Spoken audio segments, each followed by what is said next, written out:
Hello everyone, जय हिंद। जैसे कि मैंने कहा था कि यूट्यूब पर हम लोग जो ज्योग्राफी की सिलसिलाओं को शुरू किए हैं, आज हम लोग प्यारे प्यारे विद्यार्थियों हम लोग यहाँ पर ज्योग्राफी की सेकंड पार्ट को हम लोग समझेंगे। यहाँ पर अभी हम लोग ब्रह्मांड के बारे में बातें कर रहे हैं। पिछले वीडियो में हम लोगों ने बहुत सुंदर बात करा था। क्या बात करा था? हम लोगों ने वहाँ पे LHC के बारे में बात किया था, ठीक है। हम लोगों ने वहां पर CERN के बारे में बात किया था। हम लोगों ने जेनेवा में जो महाप्रयोग किया गया था हिग्स बोसन, उसमें गॉड पार्टिकल्स के भी हम लोग सहायता लिए थे। हम लोगों ने देखा, वहां पर हम लोगों ने बड़ा अच्छा सब चीज से समझा था। डार्क एनर्जी, फिर हम लोग डार्क मैटर के बारे में थोड़ा सा हम लोगों ने देखा वहां पर।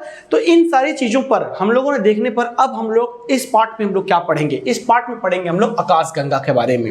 आकाशगंगा को क्या कहते हैं? हम लोग गैलेक्सी कहते हैं। देखिए बच्चों प्यारे, तो आकाशगंगा जो है ना, वो तारों को, निहारिकाओं का, ठीक है, यह एक आंतरिक पदार्थों का एक समूह होता है। सर क्या होता है? आकाशगंगा तारों का, स्टार्स का, निहारिका, इसको हम लोग नेबुला कहते हैं, याद रखिएगा, नेबुला। आगे हम लोग इसको भी पढ़ेंगे, एक सेपरेट में टॉपिक बताऊंगा। इसमें जो अंतरिक्ष है वो पदार्थों का एक समूह होता है, याद रखिएगा। एक आकाशगंगा में लगभग करोड़ों अरबों तारे होते हैं। इसमें इतने तारे होते हैं, मतलब एक प्रकार से अगणनीय है, ये गिना ही नहीं जा सकता, ठीक है। लेकिन हम लोग एक अनुमानित आंकड़ा लेके चलते हैं, करोड़ों समूह के तारे हैं, जिसको हम लोग एक परिवार के तौर पर देखते हैं। आखिर सर आपके मन में एक सवाल पैदा होता होगा, ठीक है, कि सर ये सारे तारे क्यों नहीं, जब 0 डिग्री ग्रेविटी है तो क्यों नहीं इधर चले जाते हैं, उधर चले जाते हैं, क्यों नहीं टकरा जाते हैं? ऐसा क्या कारण है? तो इसके पीछे का कारण याद रखिएगा। हम लोग जब डार्क एनर्जी और डार्क मैटर का हम लोग डिफरेंसेस को समझेंगे तो वहां पर आपको मैं पूरा पूर्ण रूप से क्या समझाऊंगा, ये समझिएगा। इसका सबसे बड़ा कारण याद रखिएगा क्या है? तो यह है गुरुत्व से आपस में एक दूसरे को रोके रखता है, गुरुत्वाकर्षण के कारण। ये गुरुत्वाकर्षण क्या है सर? ग्रेविटेशन। जैसे न्यूटन ने खोज करा था ना, आपने देखा था ना कि न्यूटन ने पेड़ के नीचे बैठकर सेव गिरा था, तो सेव, उन्होंने कहा, मन में विचार आया था, क्या विचार आया था कि सेव जो है नीचे गिरा, ऊपर क्यों नहीं गया? ये ग्रेविटेशन का कारण होता है, याद रखिएगा बात को। इसी तरह से ना कहीं ना कहीं स्पेस पे भी किसी प्रकार का कोई ग्रेविटेशन तो है सर, जो हम लोग वहां पर क्लियर करेंगे। जो डार्क एनर्जी, डार्क मैटर के बारे में बार बार बात कर रहे हैं हम लोग, कुछ तो ऐसा है जो 0 डिग्री ग्रेविटेशन होने के बावजूद भी कोई ग्रेविटेशन तो है सर, कुछ तो है। मतलब वहां पर कोई देवी शक्ति है, या कोई भगवान है, भूत है, प्रजा से कुछ भी है जो साइंटिस्टों ने अभी तक इसको, इस अनसुलझी पहेलियों को सुलझाने में थोड़ा सा दिक्कत हुआ है। लेकिन इस पे भी रिसर्च चल रहा है, बहुत लोग इसको समझने की कोशिश कर रहे हैं, ठीक है। तो हम लोग कहीं ना कहीं इस गुरुत्वाकर्षण के कारण, ठीक ना, यहां पर देखेंगे क्या कि आखिर जो आकाशगंगा है, या जो तारे हैं, जो भी वहां पर आपका निहारिकाएं हैं, कुछ भी हैं, वो आपस में टकराने के कारण क्या है कि वो आपस में एक दूसरे के साथ क्या हुआ, रोके रखा जाता है, उसको रोका हुआ है, ठीक है। ये आकाशगंगा गैस और धूल के साथ तारों से संगठित है। अच्छा, अब आप बोलेंगे सर वहां पर मुझे बताइए, स्पेस में सर किसने इतना धूल फैलाया, किसने इतना गंदगी फैलाया, किसने वहां पर गैसों का निर्माण किया? तो मैंने आपको पिछले वीडियो में बताया कि जब बिग बैंग थ्योरी आया, यानी कि ब्रह्मांड में जब विस्फोट हुआ था, वो जो विस्फोट के बारे में मैंने बताया था, उसमें से बहुत ऐसे पार्टिकल्स थे ना, जो धूल, गंदगी, ये सब, मतलब एक प्रकार से गैस का निर्माण हुआ था। उसमें बहुत तरह के पदार्थ का निर्माण हुआ था। समझ गए बात को? जो गैस और धूलों की एक प्रक्रिया को हमने देखा, उसको एक संगठित होने के कारण ये तारों का सम्मेलन शुरू हो चुका था। समझ के बात को? हम लोग आगे समझेंगे इसमें भी, तारों का फॉर्मेशन में। तो जब हम लोग स्टार की फॉर्मेशन को समझेंगे तो वहां पर बताएंगे स्टार कुछ है थोड़ी, वो गैस का पिंड है, वो गैस से बना हुआ है। और आपको सुनकर अजीब लगेगा, जब इनर प्लैनेट और आउटर प्लैनेट पढ़ाएंगे तो वहां पर भी आपको समझ में आएगा सौरमंडल में कि वहां पर किस तरह से प्लैनेट्स के फॉर्मेशन हुए हैं। ये भी आपको बड़ा अच्छा लगेगा समझने में कि प्लैनेट्स कैसे बने हैं। 9 से 8 हुए तो आखिर उसके कारण क्या थे, क्यों प्लूटो को बाहर निकाल लिया? सर मन में बड़ा सवाल है, उस सवाल का जवाब हम लोग लाइन बाय लाइन पढ़ रहे हैं, ताकि जितने भी व्यूअर्स मुझे देख रहे हैं वो अगर अच्छे से मेरे वीडियोस को समझने का चेष्टा करेंगे तो वो बहुत कुछ यहां से सीख सकते हैं। आगे बढ़ते हैं सर। देखिए, आकाशगंगा असंख्याओं का, तारों का एक विशाल पुंज है, याद रखिएगा।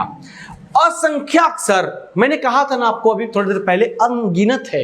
इन अनगिनत तारों में ठीक है, ये विशाल एक पुंज है सर, और इस पुंज का जो सेंटर पॉइंट है सर उसको हम लोग बल्ज कहते हैं, बल्ज, BULGE, बल्ज। स्पेलिंग को अच्छा से लिखिएगा, समझ के बात को। बल्ज क्या है सर? आकाश गंगा के केंद्र को बल्ज कहा जाता है। आकाश गंगा के केंद्र को क्या कहा जाता है? बल्ज कहा जाता है। याद रखिएगा, इस बल्ज में ना 3 प्रकार के घूर्णनशील भुजाएं होती है, ध्यान से समझिएगा। 3 प्रकार के घूर्णनशील भुजाएं होती है, यानी कि ये घूर्णनशील होता है। ये तीनों घूर्णनशील भुजाओं के अनेक तारे निर्मित होती है। याद रखिएगा, इसमें अनेक प्रकार के तारे क्या हैं? निर्मित हैं, ठीक है, जिसे हम लोग सेंटर पॉइंट पर क्या बोलते हैं? उसको बल्ज कहते हैं। आगे बढ़ते हैं सर। आकाश गंगा आखिर से कितनी प्रकार के होते हैं ब्रह्मांड में? तो समझिए इसको, आकाश गंगा 3 प्रकार के होते हैं। 3 प्रकार में कौन सा आएगा? पहला आएगा आपका स्पिरल आकाश गंगा, SPIRAL, स्पिरल आकाश गंगा। दूसरा दीर्घ वृत्ताकार आकाश गंगा, जिसको हम लोग बोलते हैं इलिप्टिकल आकाश गंगा, गैलेक्सी, इलिप्टिकल, ELLIPTICAL, इलिप्टिकल आकाश गंगा, गैलेक्सी। तीसरा होता है अत्यवस्थित आकाश गंगा, जिसको हम लोग इरेगुलर बोलते हैं, इरेगुलर, IREGULAR, इरेगुलर आकाश गंगा। ये 3 प्रकार के आकाश गंगा होती है, ठीक है। आगे बढ़ते हैं। लीमन अल्फा ब्लॉक्स क्या होता है, समझिए इसको। ये अमीबा के आकार की एक 20 करोड़ प्रकाश वर्ष चौड़ी विशालकाय आकाश गंगा है। अमीबा के पर, ये अमीबा क्या है? तो ये आपको हम बायोलॉजी में समझाएंगे, ये बायोलॉजी का वर्ड है अमीबा, ठीक है। एक जीवधारियों का एक वंशज होता है जो हम आपको वहां पर क्लियर करेंगे, ठीक है, जिसे हम लोग अमीबा कहते हैं। इसमें खासकर अभी पूरा लेक्चर तो नहीं दे पाएंगे, लेकिन थोड़ा समझिए, ये बायोलॉजी का वर्ड है। ये अमीबा के आकार का 20 करोड़ प्रकाश वर्ष चौड़ी एक विशालकाय आकाश गंगा है और गैसों का समूह होता है। बात समझ में आया? इस विशालकाय संरचना की आकाश गंगाओं की अपेक्षा एक दूसरे से लगभग 4 गुनी नजदीक होती है।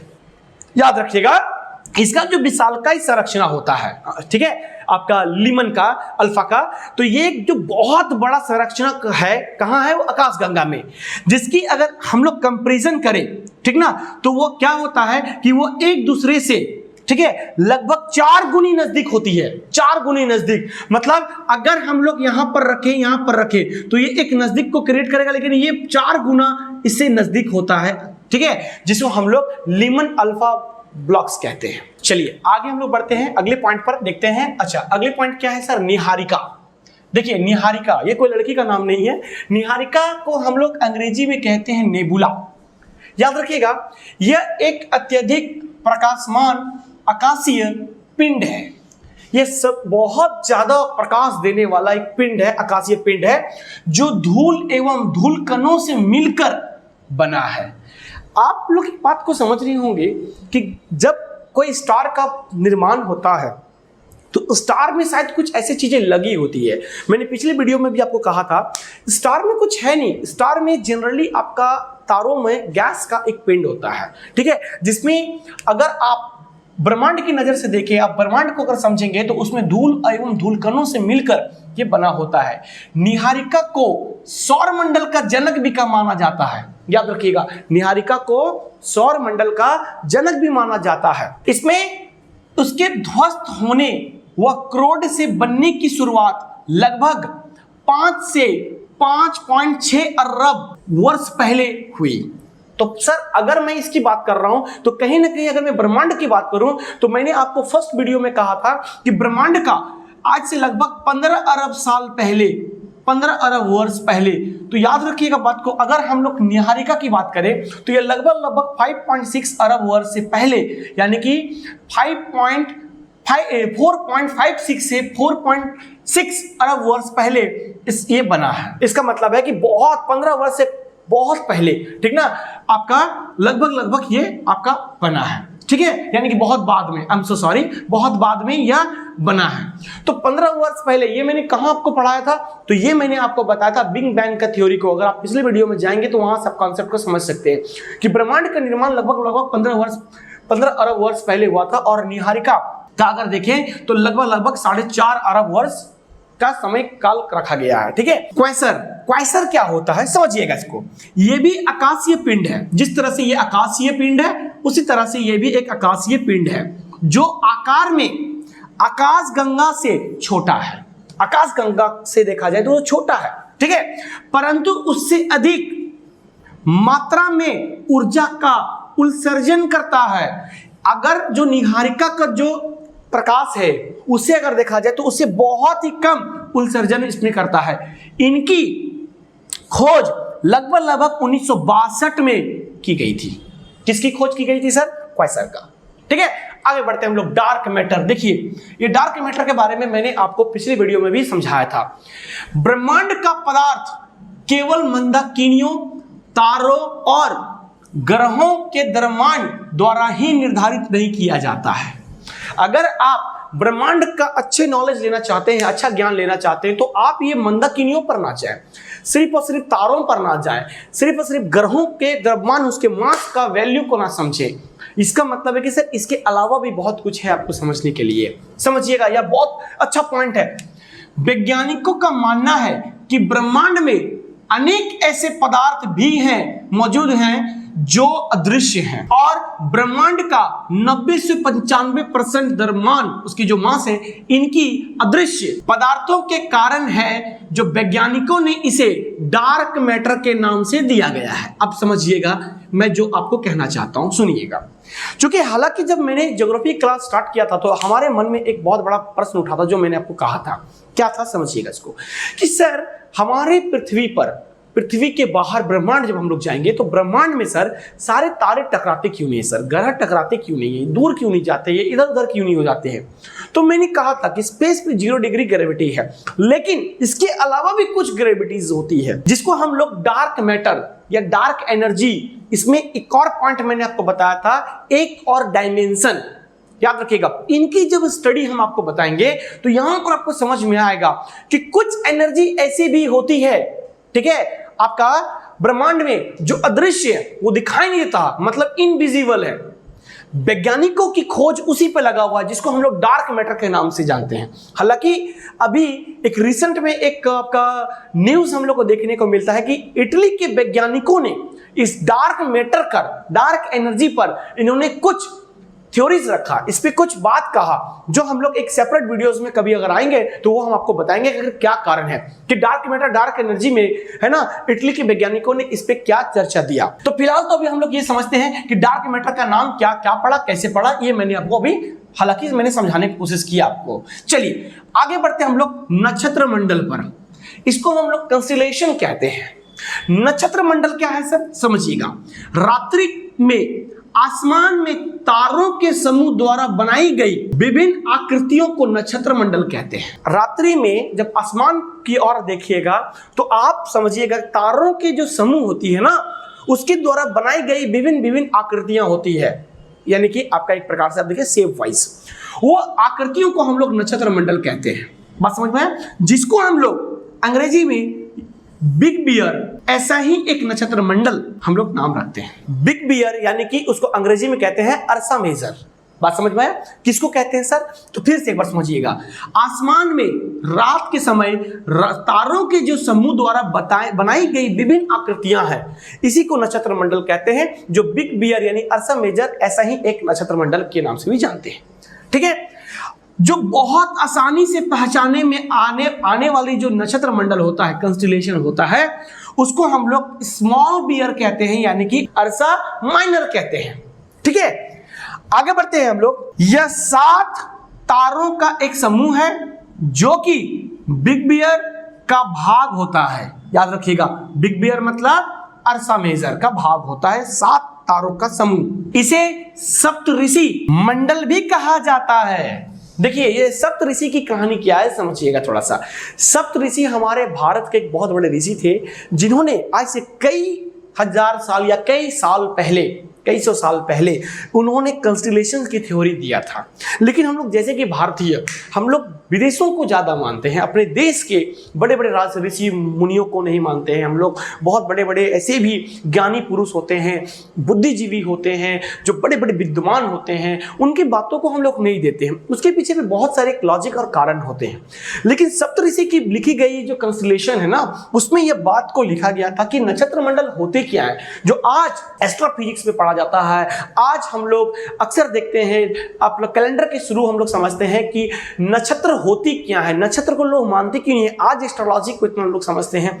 तो कहीं ना कहीं सप्तम ऋषि के द्वारा दी गई इस थ्योरी को आज साइंटिस्ट भी मानते हैं। तो कहीं ना कहीं अपने देश के इस चीज को हम लोग को, हर व्यक्ति को समझना चाहिए। ठीक है, इसको पढ़ने के बाद हमें यह समझ में आता है। देखिए, सप्तऋषि की सहायता से लिखा हुआ है ना पूरा पॉइंट, हम ध्रुव तारों की स्थिति को जान सकते हैं। आप ये समझिए, जब सप्तम ऋषि ने इस थ्योरी को दिया होगा, उसमें कोई सैटेलाइट होगी, कोई सेलफोन होगी, कोई लैपटॉप होगी, किसी प्रकार का कोई भी आप रिसर्च सेंटर होगा नहीं होगा। तो इन्होंने इस थ्योरी को दिया कैसे? कभी दिमाग में इसको विचार लाइए कि हमारे ऋषि मुनि, बड़े बड़े ज्ञानी दाताओं के पास ऐसा क्या दिव्य शक्ति थी, किस प्रकार का उनके पास आपका दिव्य दृष्टि होगी या कुछ भी होगा, योग्य शक्ति होगी, जिन्होंने इस थ्योरी को इतना अच्छा प्रेजेंट किया कि आज पूरा दुनिया, पूरा साइंस इसके पीछे लगा हुआ है। हालांकि मैंने हिस्ट्री के क्लास में भी आपको समझाया था कि इसमें विचार कीजिए। देखिए, हम लोग कंपटीशन में कुछ ज्ञान के स्तर पर भी पढ़ते हैं। ज्ञान एक बहुत बड़ा चीज होता है जिसको समझना होता है। आज हम लोग को बड़े बड़े विद्वानों के बारे में हमने सीखा था। क्या हमारे धरती पर दोबारा कभी कौटिल्य पैदा होंगे? क्या हमारे धरती पर कभी पाणिनि जी दोबारा पैदा होंगे? क्या हमारे धरती पर दोबारा कभी भी वाल्मीकि जी पैदा होंगे? क्या हमारे धरती पर कभी भी आपको लगता है कि वेद व्यास जी पैदा होंगे? सर, ये युग युगों में पैदा होते हैं, युग युगों में पैदा होते हैं। तो कहीं ना कहीं इस चीज को आपको समझना होता है कि हमने स्टडी करा है तो क्या नॉलेज प्राप्त किया है, क्या जाना है, इस चीज को समझिए। ठीक है, आगे बढ़ते हैं, हम लोग देखते हैं। तो ध्रुव तारे के बारे में, उसकी स्थिति को हम लोग जानने का जो सहायता प्राप्त हुआ है वो सप्तऋषि के द्वारा किया गया है, उनकी सहायता से हुआ है। आगे बढ़ते हैं। ध्रुव तारा हमेशा एक ही स्थल पर रहता है। ध्रुव तारा को अगर देखा जाए तो वो हमेशा एक ही स्थल पर रहता है और वो उत्तर दिशा को बताता है। याद रखिएगा, क्योंकि हम लोग जब आएंगे तो देखेंगे, हम लोग ब्रह्मांड जब बनेंगे तो इसमें नॉर्थ पोल साउथ पोल क्या होता है इसको हम लोग समझेंगे, तो थोड़ा सा हम लोग नक्षत्र मंडल को समझेंगे। चलिए, तो आगे हम लोग बढ़ते हैं और देखते हैं हम लोग राशियों को। चूंकि हम लोग नक्षत्र मंडल में एक और पॉइंट को हम लोग समझते हैं राशियों के बारे में, यानी जॉडिक के बारे में।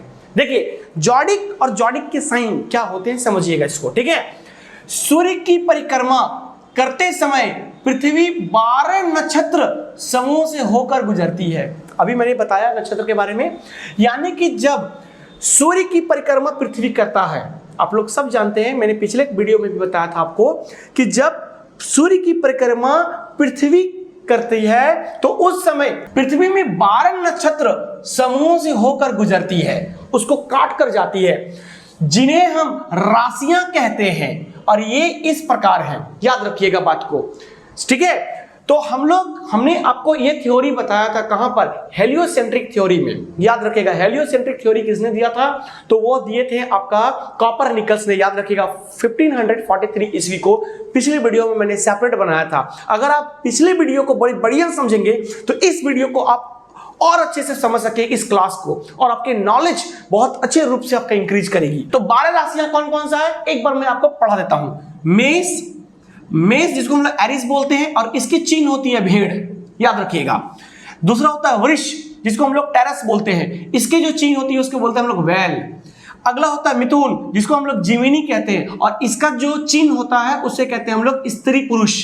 अगला होता है मेरा कर्क जिसको हम लोग कैंसर कहते हैं, इसका जो आपका चिन्ह होगा उसको हम लोग केकड़ा कहेंगे। अगला होता है सिंह जिसको हम लोग लियो कहते हैं और इसका जो चिन्ह होगा वो होगा शेर। अगला होता है कन्या जिसको हम लोग जिर्गो कहते हैं और इसकी जो चिन्ह होगी वो होगा लड़की। अगला है तुला को हम लोग लिब्रा कहते हैं अंग्रेजी में और इसकी जो चिन्ह होगी वो होगा तराजू। अगला जो है राशि उसको हम लोग वृश्चिक कहते हैं जिसको हम लोग स्कॉर्पियन कहते हैं। स्कॉर्पियन का मतलब अगर चिन्ह के हिसाब से देखा जाए तो इसको हम लोग कहेंगे बिच्छू। अगला होगा धनु को हम लोग सैगिटेरियस कहते हैं और इसका जो चिन्ह है वो होगा धनुष, याद रखिएगा। अगला होगा मकर, राशि मकर, मकर को हम लोग कैप्रिकॉर्न कहते हैं और इसको हम लोग चिन्ह के हिसाब से देखा जाए तो इसकी जो चिन्ह होती है वो होती है मगर, ठीक है। अगला होता है कुंभ, कुंभ को हम लोग एक्वेरियस कहते हैं और इसका जो चिन्ह होगा वो होगा घड़ा। अगला और अंतिम जो मेरा राशि है उसको कहते हैं मीन, इसका मतलब है पिसियस कहते हैं और इसकी जो चिन्ह होती है उसको कहते हैं हम लोग मछली। तो अभी आप लोगों ने देखा माय डियर फ्रेंड्स कि राशियों को, नक्षत्रों को हम लोग किस प्रकार से समझे, डार्क मैटर को कैसे समझे, डॉपलर का विस्थान को कैसे समझे, और हम लोगों ने इस वीडियो में संपूर्ण गैलेक्सी के बारे में, संपूर्ण हमने गैलेक्सी को समझा। हम लोगों ने अभी तक देखा कि हम लोग की मंदाकिनियां क्या होती है, इसको हम लोग समझने की कोशिश किए। आई होप कि आपको इस वीडियो में बहुत कुछ समझने को, बहुत कुछ जानने को, कुछ शिक्षा लेने को मिला होगा। तो माय डियर फ्रेंड्स, अगले बार हम लोग फिर मिलेंगे, हम लोग यहाँ जानेंगे, अब हम लोग जानेंगे स्टार्स के बारे में अगले वीडियोस का। तब तक के लिए जय हिंद, खुश रहिए, हंसते रहिए और अच्छे से पढ़ते रहिए। तब तक के लिए bye bye, take care, have a nice day, thank you.